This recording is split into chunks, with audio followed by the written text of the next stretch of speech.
Sophia and I were supposed to be forever. 10 years. From college sweethearts to building a life together, we were the couple everyone looked up to. We had a beautiful home, successful careers, and plans for the future that seemed written in the stars. Or so I thought. The first crack appeared subtly.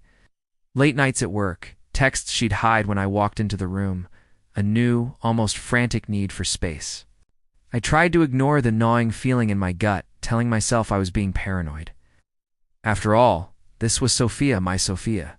She wouldn't do that to me, to us. One rainy Tuesday evening, the illusion shattered. She came home smelling of a cologne that wasn't mine, a faint lipstick smudge on her collar that wasn't her shade. When I confronted her, calmly at first, her defenses went up like a fortress. The argument escalated until the dam of her lies broke.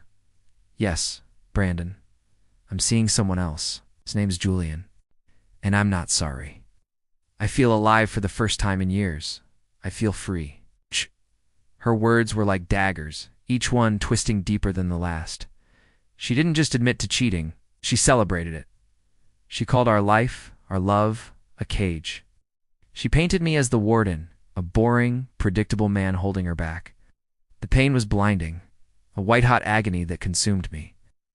In that moment, watching her pack her bags with a triumphant smile, something inside me broke. The love I had for her curdled into something cold and hard. She wanted freedom. I decided I would give her a lesson in what true freedom costs. The first few weeks were a blur of sleepless nights and hollow days. Every corner of our home screamed her name. I let myself feel the pain, let it wash over me until I was numb. But in that numbness, a plan began to form. It wasn't about screaming matches or petty games. My revenge would be silent, meticulous, and absolute. Sophia believed she was upgrading, leaving behind a predictable life for one of passion and excitement with Julian, a wealthy investment banker she'd met through work. She saw him as her ticket to a more glamorous world. She didn't know that I knew Julian, not personally, but by reputation.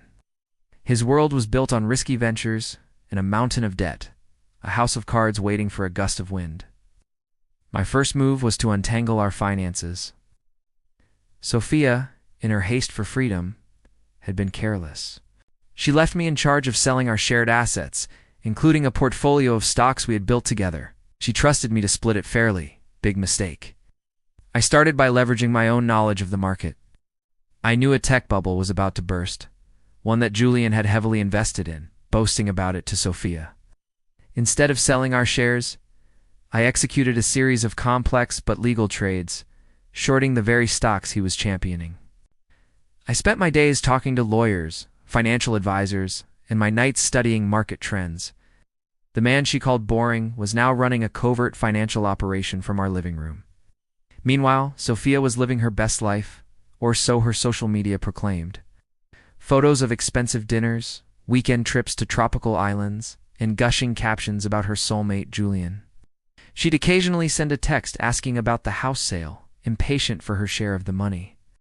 I'd reply with calm, non-committal updates telling her the market was slow, that we needed to be patient. Every post she made, every picture of her smiling face, only fueled the cold fire in my chest. She was building her new castle on the ruins of our life, and I was quietly digging away its foundations. The second part of my plan involved our social circle. Sophia had always been the more outgoing one, the social butterfly. She assumed our friends would naturally side with her, the one who was brave enough to leave a stifling relationship.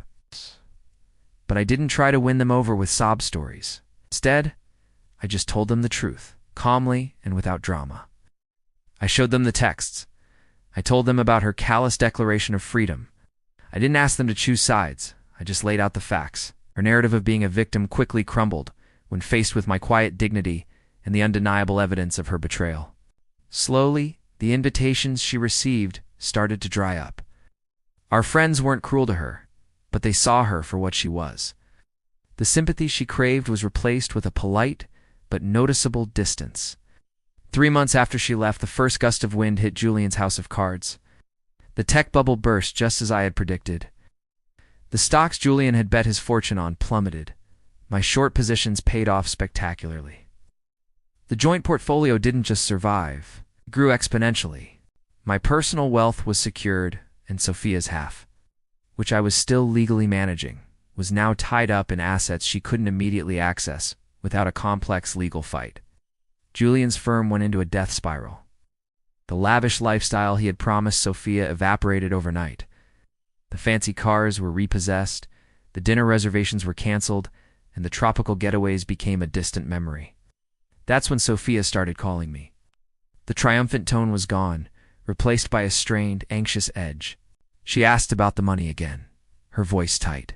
"Brandon, I really need my share now. Julian's having some temporary trouble." I remained calm. "It's complicated, Sophia. The market took a hit. I'm trying to salvage what I can. We have to be patient." The lie was so smooth, so believable. She had no idea that while her new world was collapsing, I was liquidating my profitable positions, securing my future, and locking her out of hers. The man she called predictable had outplayed the high-flying financier she had left him for. The final act was the house.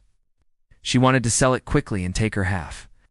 But I found a little-known zoning ordinance, a heritage clause we'd overlooked when we bought it. I filed an application to have our home designated as a historical landmark. It was a long shot, but it tied the property up in bureaucratic red tape for months, making it impossible to sell. It wasn't about keeping the house. I didn't want it anymore. It was about control. It was about showing her that the cage she so desperately wanted to escape had been a sanctuary, built and protected by the very man she despised. The breaking point came 6 months after she left. Julian, facing bankruptcy and a string of lawsuits, broke up with her. His passion didn't extend to supporting a partner when the money ran out. Suddenly, Sophia was alone, with no lover, dwindling friends, and no access to the fortune she thought was hers. She showed up at my door one evening, a shadow of the woman who had left. The arrogant smile was gone, her eyes were red-rimmed, and she looked defeated. "Oh, Brandon," she whispered, "I made a terrible mistake. I was a fool. Can we just talk?" I looked at her, standing on the porch of the house. We could no longer sell the home she had abandoned. I felt a flicker of the old pain, but it was distant now, like an echo. I didn't feel anger or even satisfaction. I just felt nothing. The love was gone, replaced by the cold, hard clarity of her betrayal. "There's nothing to talk about, Sophia," I said, my voice steady. "You wanted freedom. You have it. The life we had is gone. The man you knew is gone." I didn't raise my voice. I didn't need to. The quiet finality of my words was more devastating than any shout could ever be. I closed the door, leaving her on the outside, a stranger to the life she had so carelessly thrown away. My revenge wasn't loud or explosive. It was the quiet, complete, and irreversible ruin of the world she thought she was building. She learned that freedom isn't free, and some cages are built to keep you safe. Thanks for watching. If you have a story of your own, share it in the comments below. Don't forget to subscribe for more.